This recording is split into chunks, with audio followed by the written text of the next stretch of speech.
No mesmo dia a gente foi da paz pra guerra novamente, né? Pra quem gosta de ficar prevendo a Terceira Guerra Mundial, tá aí, cara, um baita de um tempero, né? Fato é, nós não tivemos até aqui um posicionamento tão duro, tão forte, tão direto, igual o Macron acabou de fazer, né? Nós sabemos que o governo brasileiro tem uma aproximação enorme com o governo, com o presidente francês, né? Se isso desenvolve uma Terceira Guerra Mundial, o Brasil vai estar do lado de quem? Agora. Então vamos complementar esse assunto aqui, ouvindo o canal Hoje no Mundo Militar. Vamos lá. Caros amigos, bem-vindos a mais um episódio de Hoje no Mundo Militar. Neste vídeo falaremos sobre uma declaração feita pelo presidente francês Emmanuel Macron, declarando a Rússia a maior e mais imediata ameaça para a Europa, anunciando um amplo e sem precedentes programa de rearmamento e colocando as armas nucleares francesas à disposição para a defesa de todo o continente europeu. A estratégia nuclear francesa sempre foi um elemento central da defesa nacional, mas Macron quer abrir um debate sobre o seu papel na segurança europeia como um todo. Uma discussão que acontece em um momento em que o presidente dos Estados Unidos, Donald Trump, tem questionado cada vez mais o envolvimento americano na OTAN e reduzido o apoio à Ucrânia na guerra contra a Rússia. Historicamente, a defesa da Europa sempre esteve ancorada na aliança transatlântica com os Estados Unidos, que garantiam um escudo nuclear e militar robusto para os seus aliados. No entanto, com as recentes mudanças na política externa americana, os europeus iniciaram um amplo programa visando uma maior autonomia militar, com a questão levantada por Macron tocando diretamente nisso. Até que ponto a Europa pode contar com Washington? Friedrich Merz, chanceler recém-eleito da Alemanha, expressou preocupação sobre o futuro da OTAN, sugerindo que os países europeus considerem alternativas, como a dissuasão nuclear da França e do Reino Unido. No entanto, essa proposta levanta graves desafios, tanto em termos de capacidades quanto de alinhamento estratégico entre os países do continente. Atualmente, a França é a única potência nuclear da União Europeia desde a saída do Reino Unido do bloco. O seu arsenal conta com cerca de 290 ogivas nucleares, um número bem inferior ao das duas grandes potências, Estados Unidos e Rússia, que possuem mais de 5.000 cada, com os franceses gastando aproximadamente 5,6 bilhões de euros por ano para manter e modernizar a sua capacidade nuclear, o que corresponde a cerca de 15% do seu orçamento anual de defesa. As forças nucleares francesas são compostas por dois componentes principais: submarinos lançadores de mísseis balísticos e forças aéreas estratégicas. Os submarinos da classe Triomphant operam com mísseis M51, capazes de atingir alvos a milhares de quilômetros de distância, enquanto os caças Rafale da Força Aérea são equipados com mísseis ASMPA, desenvolvidos para ataques de precisão, com essa estrutura permitindo à França manter um poder de retaliação seguro e bastante sólido em caso de ataque nuclear massivo. O princípio da dissuasão mínima adotado pela França significa que o seu arsenal é mantido apenas no nível necessário para assegurar a credibilidade da ameaça de retaliação. Contudo, caso a França decida expandir essa proteção para outros países europeus, será necessário aumentar consideravelmente esse arsenal, o que traria desafios logísticos e, acima de tudo, financeiros, já que produzir... Exato, né? Isso... O que tem hoje já corresponde a 15% do orçamento de defesa, né? Então, para expandir, vai ser necessário um esforço, não só logístico, mas sobretudo financeiro, né? Vamos lá. Produzir e manter armas nucleares não é nada barato. Os Estados Unidos possuem uma rede de proteção nuclear espalhada por várias bases na Europa e garantem explicitamente a segurança dos seus aliados contra ameaças nucleares e convencionais. Esse conceito, conhecido como guarda-chuva nuclear, faz parte da doutrina da OTAN e está ancorado no artigo 5º do Tratado da Aliança, que estabelece a defesa coletiva. A França, por outro lado, mantém a sua dissuasão de forma estritamente nacional, o que significa que as armas nucleares francesas só podem ser usadas em resposta a ataques nucleares diretos contra a França. O governo francês sempre se recusou a colocar o seu arsenal sob controle da OTAN ou da União Europeia, preferindo preservar a autonomia na tomada de decisões estratégicas. E Macron, apesar de ter dito que está aberto a discussões sobre colaboração nuclear, deixou claro que o uso do arsenal nuclear francês continuará sendo uma decisão exclusiva do presidente da República. Outro fator limitante é a estrutura operacional da força nuclear francesa. Diferente dos Estados Unidos, que possuem ogivas nucleares posicionadas em vários países europeus, a França não permite o posicionamento de armas nucleares fora do seu território. Isso significa que para expandir a sua proteção a outros aliados, Paris teria que repensar a sua doutrina estratégica, tanto a nível de emprego, deixando de ser apenas em resposta a ataques contra o território francês e passando a abranger outros territórios europeus, como também a nível de destacamento desses meios nucleares, que passariam a ser destacados também em outros países na Europa.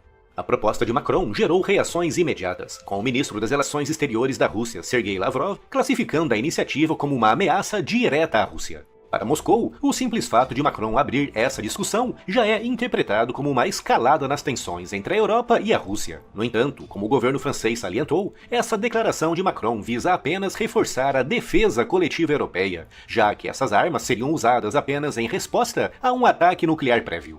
Além disso, a Rússia tem demonstrado um comportamento agressivo em diversas frentes, como ataques cibernéticos a instituições europeias, campanhas de desinformação e até mesmo operações clandestinas em território estrangeiro. Tudo isso, elementos cada vez mais comuns na composição da estratégia russa de influência.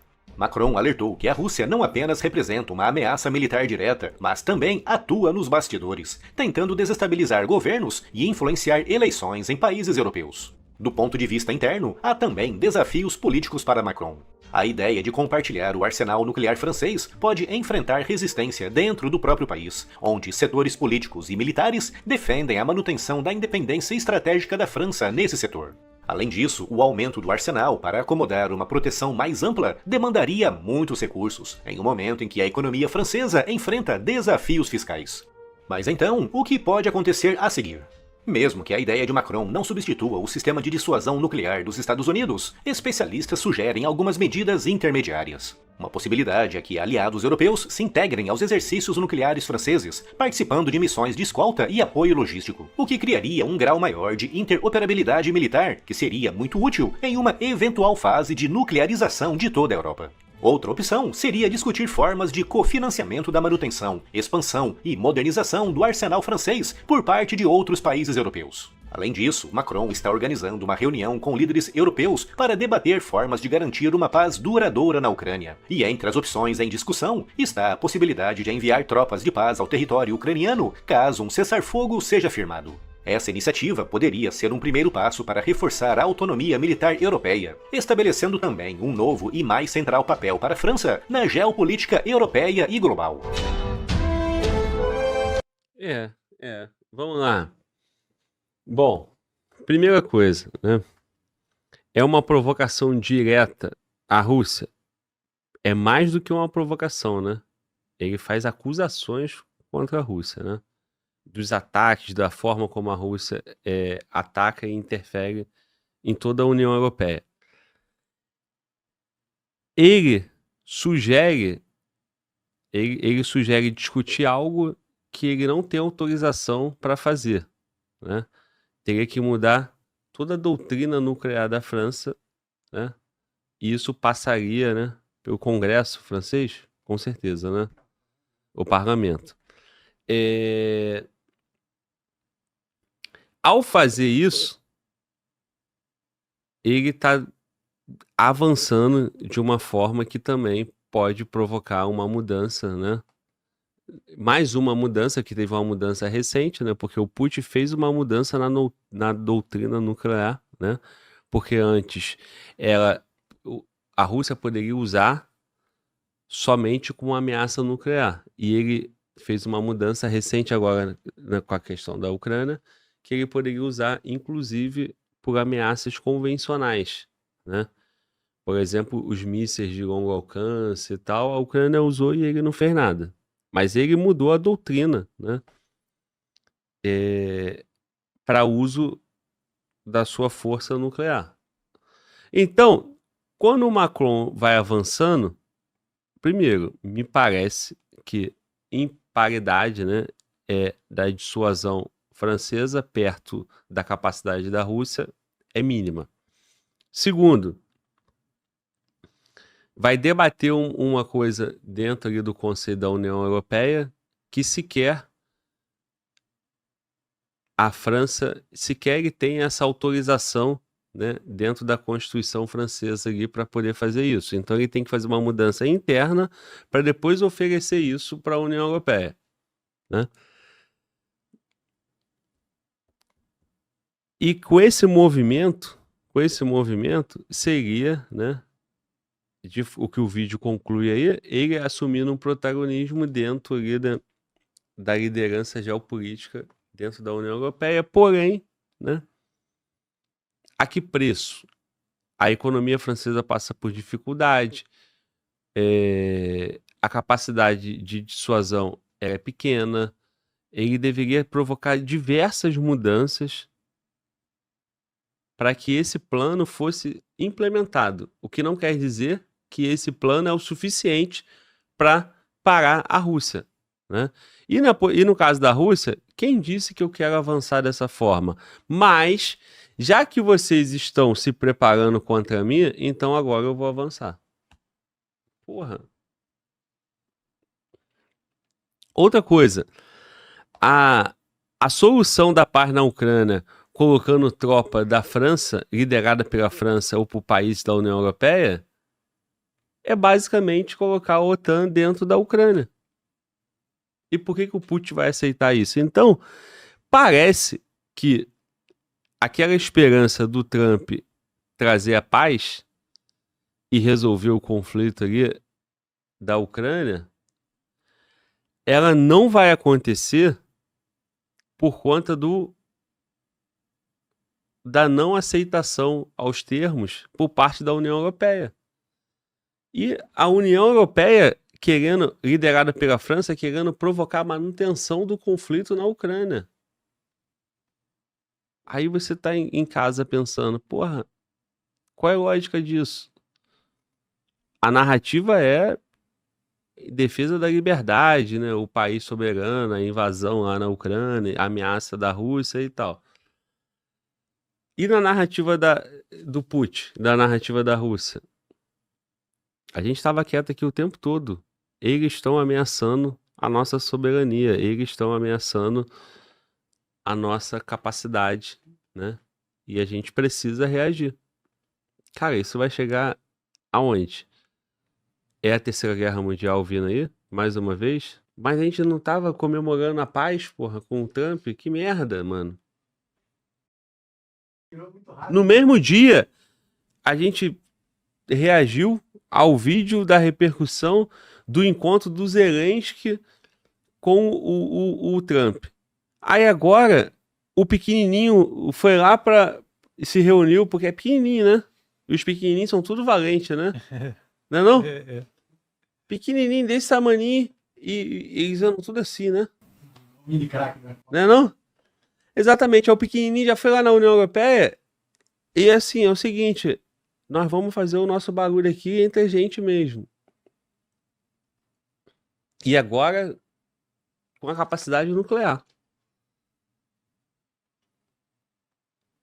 Porra, meu irmão, no mesmo dia a gente foi da paz pra guerra novamente, né? Pra quem gosta de ficar prevendo a Terceira Guerra Mundial, tá aí, cara, um baita de um tempero, né? Bom, vamos acompanhar, cara. Vamos acompanhar. E o Brasil nisso? Nós sabemos que o governo brasileiro tem uma aproximação enorme com o presidente francês, né? Se isso desenvolve, né, para de fato ter um protagonismo da França, de fato ter a União Europeia contra a Rússia, como é que fica o Brasil nessa história? Se isso desenvolve uma Terceira Guerra Mundial, o Brasil vai estar do lado de quem agora? Do lado da União Europeia? Acho que é a tendência natural do Brasil, mas mesmo os Estados Unidos não estando junto, e tem como os Estados Unidos não estar junto? Fala, fica à vontade. Contribua, estagiário. Contribua. Surgiram aí 3 lados, né? Porque você pode ficar do lado do Trump, você pode ficar do lado da União Europeia, da Europa, você pode ficar do lado Neutralidade. do Putin. Mas assim, a neutralidade... A neutralidade é os Estados Unidos, a partir desse movimento do Trump. Basicamente, porque você não vai simplesmente dizer que tá neutro sem ganhar nada com isso, né? O Lula pode dizer, não, gente, olha só, a gente vai ficar aqui do lado dos Estados Unidos, que é o nosso maior parceiro aqui, Sim. comercial. Agora, e se uma coisa que também não foi falado aí, mas eu acho que vai ser falado nas próximas semanas, porque eu também estava lendo sobre isso, a China ainda não se posicionou. A gente sabe que tá com o Putin, mas ela não botou nenhuma cartada, E porque nem vai, né? a Europa depende de algumas coisas da China, o Brasil também. Se ela, por algum motivo, quiser também fazer alguma coisa, a gente vai estar fazendo um outro react e um novo cenário, avaliando agora, né, os possíveis movimentos da China com relação a tudo isso. Então, assim, fora que os países aí do eixo oriental, né, que o Putin ajudou ali a construir, né, próprio armamento militar da China, o Irã, né, que a gente já comentou aqui outras vezes, eles podem também começar essa briga aí, né? E aí, quem que vai ajudar, por exemplo, o Oriente Médio? Como é que fica a guerra do Oriente Médio se começa a guerra do Putin com a Europa? Como é que fica o Oriente Médio atacando lá Israel? Aí Trump vai aproveitar, entrar lá e falar, gente, eu tô em outra guerra aqui. Tanto a França, que tem esse poder, essa dissuasão, usar pra quê? Pra perder o apoio do irmão mais velho e forte, que é os Estados Unidos da América? Pra quê que vai se meter na briga de vizinho?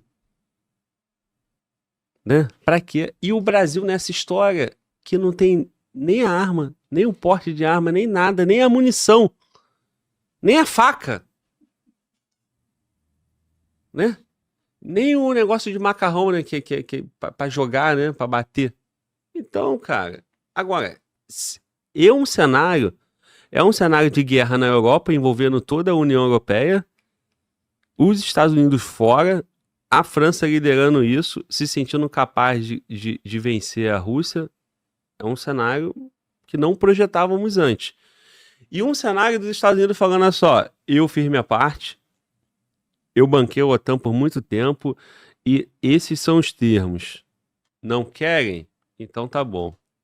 Eu vou focar lá em Israel, que é o compromisso que parece que é o compromisso primordial do Trump, que é Israel.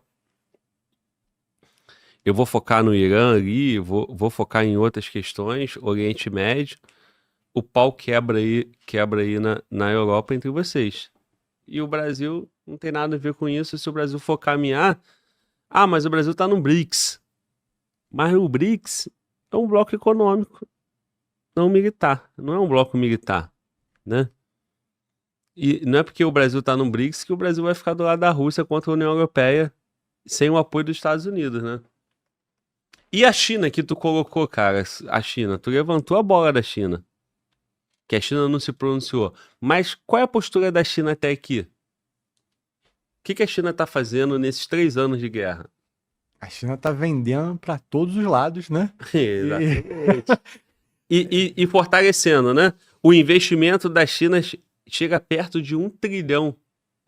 Não é isso? Sim, São 900 bilhões, 920 bilhões aproximadamente. É o mascarado, né? Porque o oficial tá em 200, 300. e pouco, mas quando você vai colocar toda a tecnologia, né, Isso. que pode ser usado na guerra, Isso. aí tu vira praticamente bate de frente com os Estados Unidos. Então por que a China, por que nós vamos conjecturar a China fazendo um comunicado desse igual do Macron? Não vai fazer, pô. O chinês não vai fazer. Há um ponto de vista de que se o Putin começa a avançar, né, e começa a pegar, né, de fato, terra, começa a pegar recursos naturais de países da Europa, inclusive não só para se proteger, né, mas ele vai ficando com tudo que está no caminho. A China, em algum momento, pode falar, bom, uma coisa está hoje negociando aí com os países da Europa, outra coisa é eu poder ter uma parte disso aí. Né? Se tem alguém tomando espaço, né? Claro que a gente está levando isso aí para um outro nível de teorismo, mas se tem alguém tomando esse espaço, ela pode falar, não, peraí, pô, o Putin, inclusive, teve um apoio financeiro nosso muito grande todo esse tempo. A gente é parceiro, a gente é irmão, então, né, a gente está aqui pró-Rússia, né? Porque na hora que você precisa conquistar na geopolítica, né? Citando até nosso convidado aqui, Rubão, né? Já citou isso aqui mais de uma vez. A gente precisa de terra e recursos naturais. Então, quando chega o momento de tomar isso, todo mundo quer. Porque o dinheiro de verdade tá ali, né? Tá no ouro, tá nos minérios. Então, assim, a China pode não estar se posicionando agora, mas se ela entender que isso vai ser bom para ela, se ela está do lado do Putin, ela pode fazer. E aí pode acabar batendo de frente com os Estados Unidos, que é o que o Trump tá tentando evitar desde o começo. Sim. E é o que ele também está tentando se aproveitar no acordo para Tirar o Putin dessa parceria. tirar o Putin dessa parceria da China e aproveitar com a riqueza ali da Ucrânia, porque ele trouxe a paz para a Ucrânia. E vai dar também esse recurso pro Putin. Olha o que eu tô te dando aqui, irmão. Fica mais próximo, né? Evita esse problema. Eu não sei o que, obviamente, acho que ninguém sabe o que o Putin pensa, o que o Trump pensa lá na frente. Quem sabe é ele, os estrategistas militares dele. Mas é bem curioso, porque eu não vejo muita gente imaginando como seria o Putin largando a China para estar junto com os Estados Unidos. Isso é muito estranho, mas o Trump claramente aposta nessa ideia, né? O que ele sabe que a gente não sabe, o plano que ele tem. Bom, vários convidados explanaram pra gente dizendo que China e Rússia não tem nada de aliado e nada de amigo. Tem problemas históricos ali. E o que se tem hoje é uma conveniência, né? A Rússia foi sancionada e a China está comprando barato. E esse dinheiro chinês está dando o equilíbrio que a Rússia precisa para conseguir passar pelas sanções econômicas. Porque a estratégia da sanção econômica é o quê? Eu tiro a tua capacidade de lutar porque você está quebrado economicamente. Não tem como você lutar economicamente quebrado. Só que aí continua vendendo, continua bem, a economia está todo vapor, crescendo, inclusive, né? Indo para a quarta economia do mundo, em guerra, com esforço de guerra, com tudo isso. Por quê? Porque tem o efeito China, que não está fazendo parte da sanção. A União Europeia sancionou, os Estados Unidos sancionou e a China está comprando. E a União Europeia compra com outra bandeira, né? Compra a mesma energia que sai da Rússia, mas compra, sei lá, de quem? Para não dizer que tá comprando. Isso é uma coisa na geopolítica que eu nunca vou entender. O mundo inteiro sabe que eles fazem isso, mas eles precisam dizer que não. A gente nem tem ninguém comprando da Rússia. A gente está comprando sempre de um terceiro para não dizer que está comprando da Rússia. A Rússia sabe que está vendendo para a Europa sabe que está comprando do Putin, o planeta inteiro sabe disso. Isso nem é ponto de debate. Mas não, vamos terceiro para isso. Eu não entendo, eu não sei por que na geopolítica isso acontece. Gostaria até que em algum momento alguém explicasse isso, né? Bom, é isso. Agora, fato é, nós não tivemos até aqui um posicionamento tão duro, tão forte, tão direto, igual o Macron acabou de fazer, né? É um pronunciamento de uma potência nuclear, né? É o pronunciamento de um país como a França, com todo o histórico que a França tem, diretamente alertando para o que vem aí pela frente, né? E para tu ver como esse movimento acontece, né? A gente estava indo por um caminho, né, de paz e a Ucrânia fica com o teu prejuízo, né? A gente estava indo por um caminho onde até que isso é uma guerra por procuração, a guerra é em solo ucraniano, mas lutada pela OTAN. Mas tudo em off, tudo através de equipamento e tal. Essa postura do Macron anuncia uma guerra não só por procuração, mas uma guerra direta com a União Europeia, colocando inclusive tropa francesa e dos países europeus dentro da Ucrânia, sabendo que isso terá uma reação da Rússia. E aí o conflito está, né, alargado, e aí nós chegamos sim no nível, né, de uma terceira guerra mundial. Não tinha isso até então, até esse pronunciamento do Macron. Concordamos? Concordamos.